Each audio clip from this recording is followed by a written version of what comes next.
Everyone, welcome to Study Biology with Jisha. Today's video deals with the detailed explanation on asexual reproduction.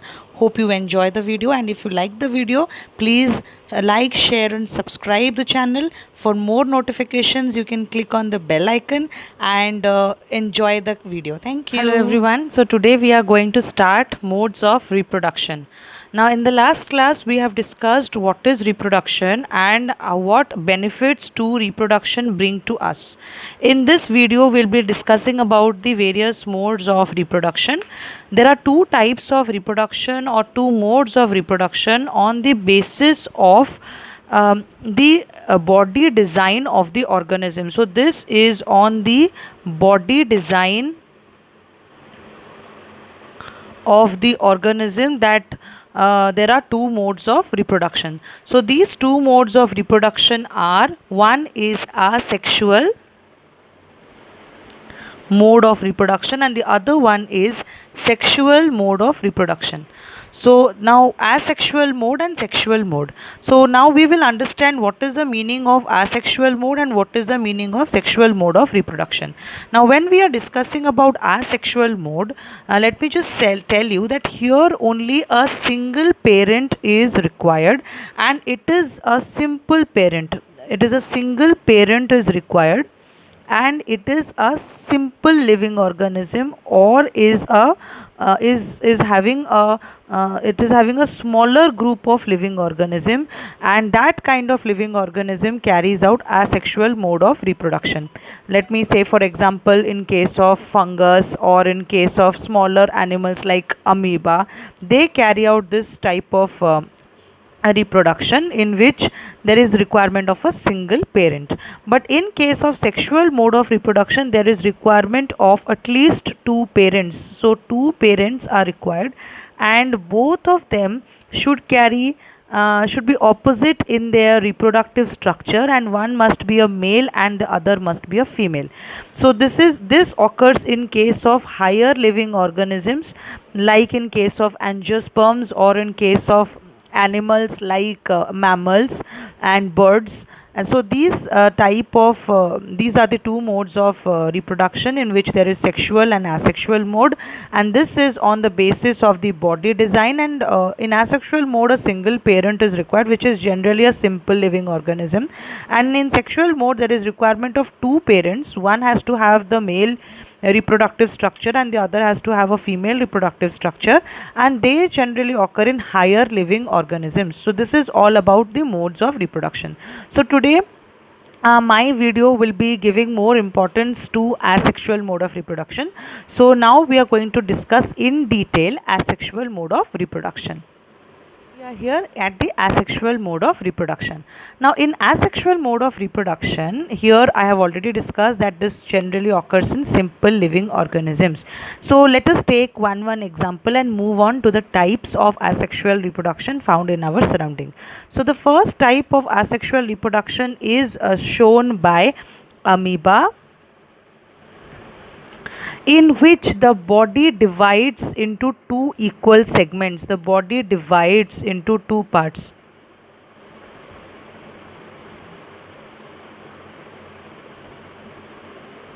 So here the body divides into two parts, and this type is known as fission. So fission is when a body is dividing into two or more parts, and in case of amoeba the body is dividing into two parts and it is therefore known as binary fission. So in case of amoeba it's binary fission in which the body is dividing into two important parts. Now let us talk about another type of fission which occurs in case of Plasmodium. Plasmodium is a malarial parasite, the parasite which causes malaria. Here also fission occurs, but here what happens is, inside the, if this is the cell of the Plasmodium, inside that many nucleuses are first formed. So there are multi-nucleuses. So nuclear division occurs first and in many numbers, and when after the nuclear division is over, the cytoplasm is covering the nucleus and the cell membrane is covering the nucleus. So when it gets a favorable condition, all of them, this whole cell membrane bursts out and all this nucleus gets a small cell membrane around themselves, and they all form number of cells. So if from a single cell, a number of cells are produced, and hence this type of fission is known as a multiple fission. Here it is called as multiple fission. So from this we came to know that whenever we are talking about fission, it has to have a nuclear division followed by cytoplasmic division, and hence there will be formation of two or more number of cells.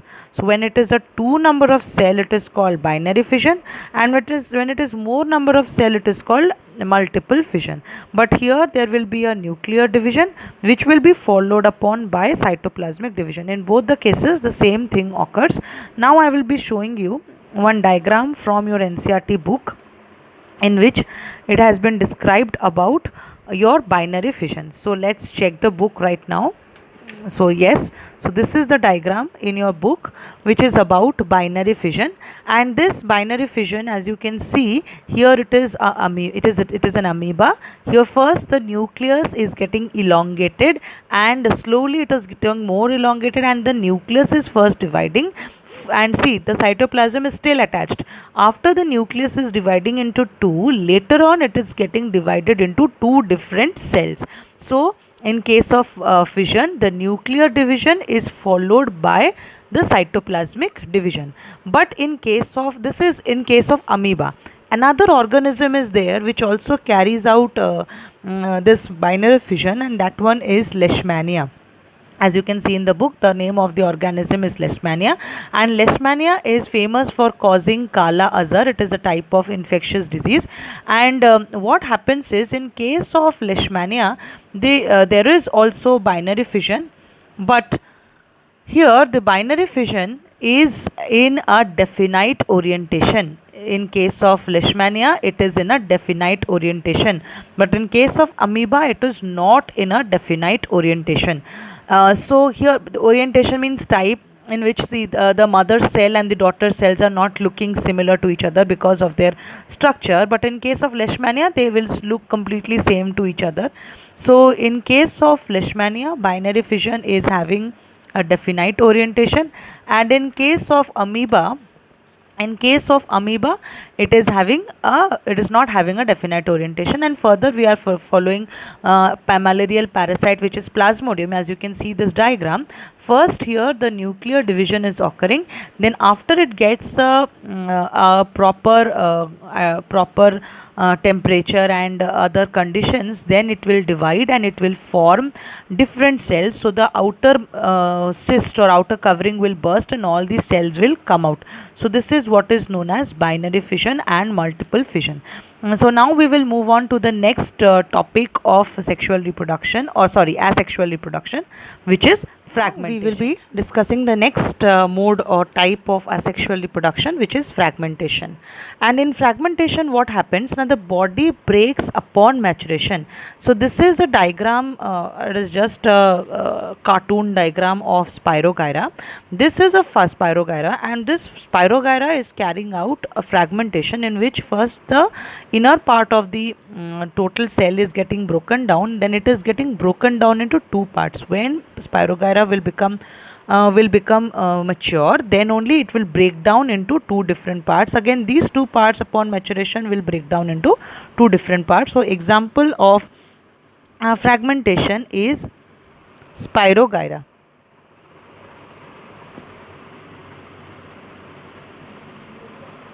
So here it is carrying out, this is the way it carries out fragmentation. Now we will move on to the next mode or type of asexual reproduction, which is regeneration. In regeneration, what happens? A part of the body having some special tissues will regenerate.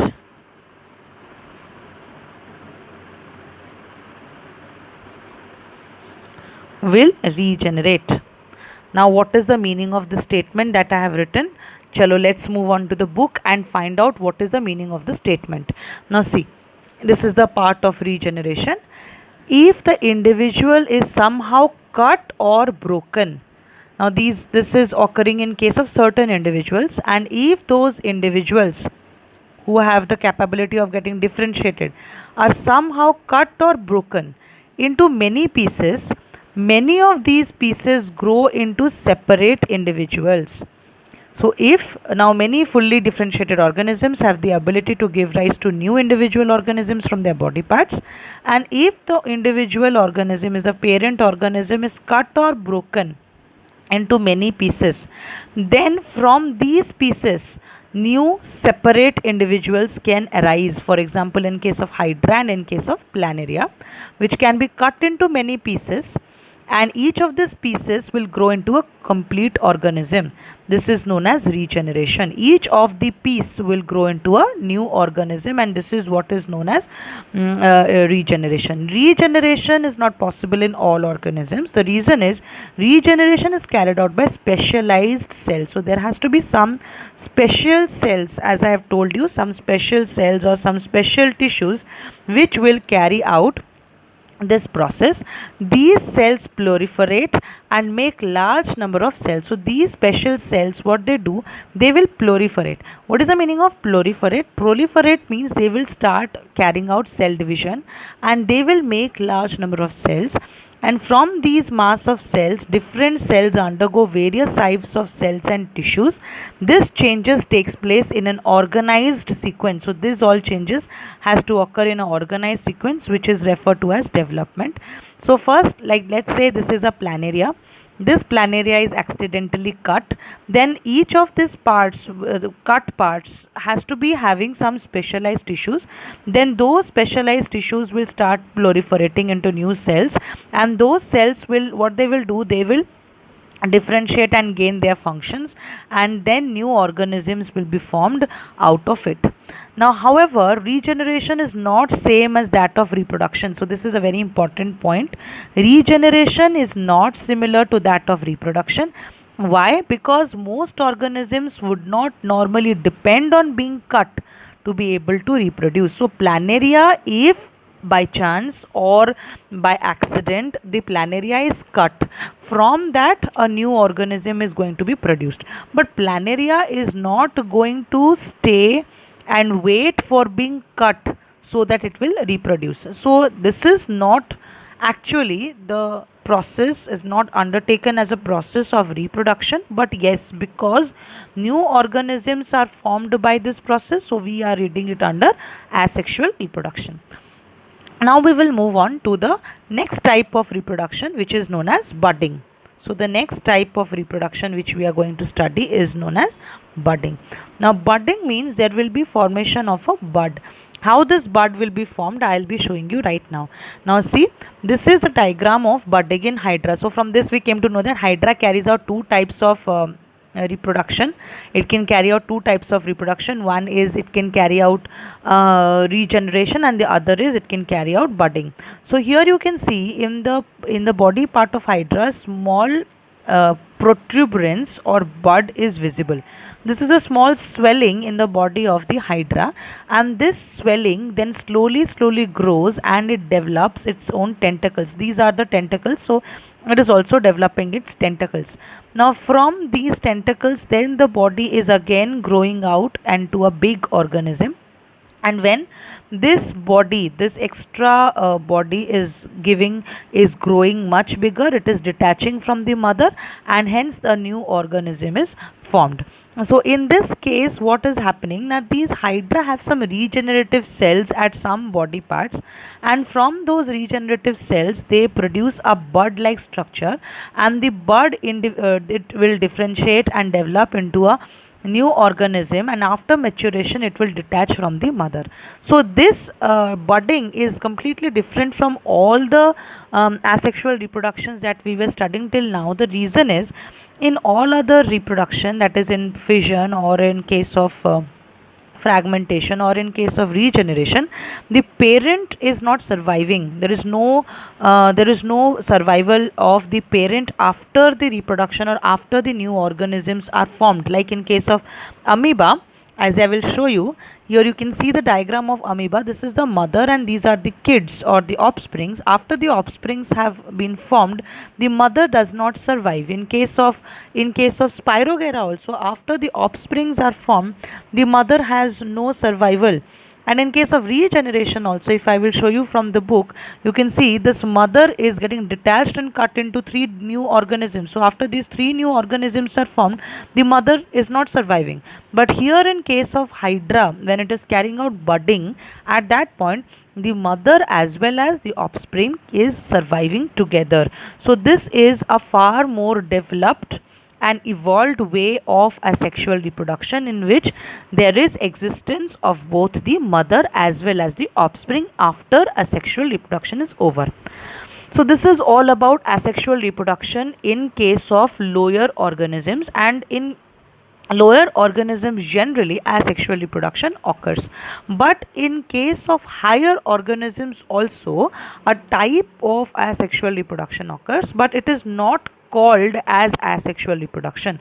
It is called as generally it occurs in plants, and therefore it is called as vegetative propagation. So in case of plants, in case of some special plants, not even all plants, some special simple plants, there is a type of asexual reproduction found which is known as vegetative propagation. So in case of vegetative propagation, what happens? Now the vegetative part of the plant, I'll show you the pictures. Like for example, the leaf is a vegetative part. Similarly, stem, root, branches, all these are vegetative parts of the plant. From those vegetative parts of the plant, new plants are coming up. So that is known as vegetative propagation. And the part of plant from which a new part is coming up, for let's say example here, the leaf is a part of plant from which new plants are coming up. It is known as a vegetative propagule. So the mother leaf is known as vegetative propagule. In case of potato, you can see the potato itself is a modified stem from which small plantlets come out, and itself the potato is called as, the eyes of potato is called as the vegetative propagule from which the new plant will come out. So here it has been given the example of a bryophyllum, and in bryophyllum what happens? Now the leaf edges, all these edges will produce small buds, and these buds will start growing, and when they grow to a particular size, they will fall down on the soil, and upon getting the favorable temperature and other conditions like moisture and nutrients, they will grow into new plants. So nowadays this vegetative propagation is used by farmers for developing more varieties of organisms. There are various advantages of vegetative propagation. Is if they carry out vegetative propagation, the process is very fast, and from a potato, many new potato plants rather can grow, and hence the process will be faster. And that is a major important factor why farmers are nowadays mostly giving importance to vegetative propagation. But there is one more advantage which is attached, that if the farmer has got a good results from a particular plant, like say the farmer is wanting to grow red rose only, then of that particular variety, then stem cutting can also work, and stem cutting is a mode of vegetative propagation. But the problem here is, in this same point is growing of similar varieties, there is a problem that which is the disadvantage of vegetative propagation also, that if that particular rose plant is having any disorder or any diseases which is genetic diseases, then that genetic diseases can be transferred to the offsprings also. So that is a negative impact of vegetative propagation. But otherwise vegetative propagation is faster mode of for mode of formation of new plants, and it will give fruits and flowers faster than normal plants which grow from seeds. But the problem is vegetative propagation will also help in transfer of diseases to the offspring plant, and hence cause a big loss to the person. Now we will give our importance to the next type of asexual reproduction, which is spore formation. So spore formation, for understanding spore formation, you need to do an activity at your home, if it is possible. And the activity is this one, activity 8.2. You need to wet a piece of bread in your house and keep it in a cool, moist and dark place, and we'll observe after some days with a magnifying lens there will be some brownish grayish color growth. And if we see properly through a magnifying lens, we can see something like this, wait a minute. Yes, like this. So this is known as rhizopus, or it is otherwise called bread mold. Rhizopus, or otherwise called as bread mold. Now this bread mold, if you see properly, has a string on which there is a bulb like structure. These strings are known as hyphae. They are not the reproductive structures, but the bulb like structures which are known as the sporangia. Inside the sporangia there are number of you can see here in the book there are dots given. So these bulb like structures which I am showing here, this bulb like structures are sporangia, and inside the sporangia there are number of dots or number of powders. Those powders are called as spores, and these spores, when come in contact with a favorable condition like moisture and nutrition and other things, they will start growing into new rhizopus or new fungus. So this is how fungus generally reproduce. And if you can keep like for example, everywhere in our air, like in our air also, like other smoke and dust and other pollutants are moving, spores are also moving, which is not visible to our eyes. And these spores, whenever it gets a moist environment, of nutrient environment, like in case you have kept a wet bread in your house in a moist dark place, so when it gets moist dark and cool place, then what happens, this spore starts germinating, and they will germinate into new bread mold or rhizopus. So this is how the fungus they reproduce.